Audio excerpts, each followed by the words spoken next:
Hello મિત્રો, જો હું વાડીએ આવી ગઈ છું. સુંદર મજાને ચોમાસાની જે આપણે કહીએ ને કે કુદરતી સૌંદર્ય, પપૈયાના ઝાડ છે. આવા સુંદર મજાના પપૈયા,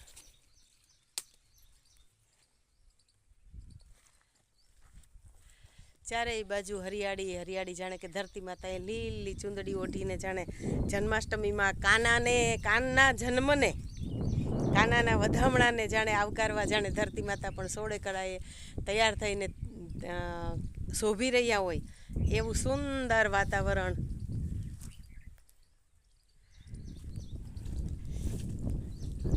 આવા કુદરતી વાતાવરણમાં રહેવાનું મળે ને તોય આપણે કહીએ ને કે 50% તો આપણી બીમારી છે કે આપણું ટેન્શન છે કે આપણી ઉદાસીનતા છે એ જતી રહે. તો આવા સુંદર કુદરતી વાતાવરણની અંદર હું આવી ગઈ છું ભાઈની વાડીએ. ખૂબ જ સરસ, મોસમ પાણી પણ સારા છે. ચારેય બાજુ જુઓ, તમે ધ્યાનથી જુઓ, જ્યાં સુધી આપણી નજર પહોંચે ત્યાં સુધી ચારેય બાજુ ખેતર વાડી ઘર, ખેતર વાડી ઘર, ઢોર ઢાંખર. આવા સુંદર કુદરતી વાતાવરણમાં રહેવાનું, ઘરની જ ભેંસોનું દૂધ છાશ, ઘરના જ વાવેલા શાકભાજી, એની તો કંઈ મજા જ ઓર છે મિત્રો. તો આવા સુંદર, આ અમારો વડલો, જે મને યાદ છે ત્યાં 3 પેઢીથી આ વડલો અમારો છે. એનો છાયામાં અમે બેસીએ છીએ, હિંચકા ખાઈએ છીએ આવા સુંદર વાતાવરણની અંદર. 4-6 મહિના થાય એટલે એવી ઈચ્છા થાય કે હાલો બીજું કાંઈ નહીં, બાપુજીની ભાઈની વાડીએ જઈએ. અને અહીંયા આવીએ ને એટલે પિયર તો ખરી જ, પણ આ કુદરતી વાતાવરણમાં રહેવાથી આપણી બેટરી છે એ ચાર્જ થઈ જાય, જાણે નવું જીવન મળી જાય, જાણે કે જીવનની બધી જે આપણે કહીએ ને કે સંઘર્ષો ને ટેન્શન ને એ બધું ગાયબ થઈ જાય.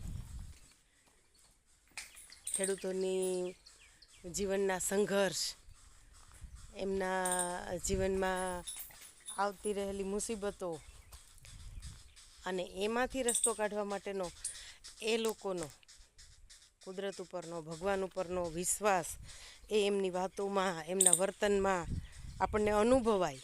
અને એ અનુભવીને આપણને એમ થાય કે આપણે નાની અમથી મુશ્કેલી આવે તો હારી જઈએ, થાકી જઈએ. જ્યારે આ જગતનો તાત છે એ લાખો રૂપિયાનું બિયારણ આ ઈશ્વરના ભરોસે આ માટીમાં નાખી દે છે અને એમાંથી ઉત્પાદન આવશે, ત્યારે એ ઉત્પાદન પણ લાખો રૂપિયાનું હશે, છતાં એ ખુલ્લા આબમાં પડ્યું હશે.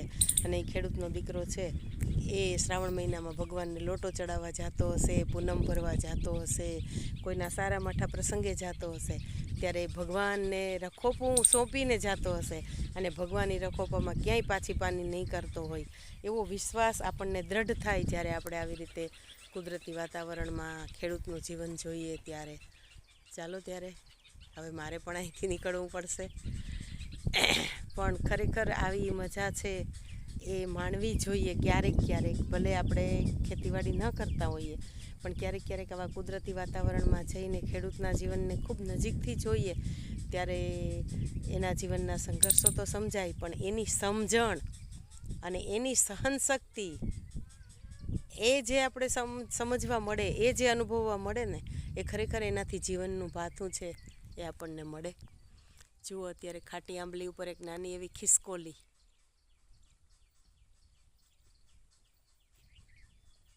કેવું સુંદર વાતાવરણ. ચાલો ત્યારે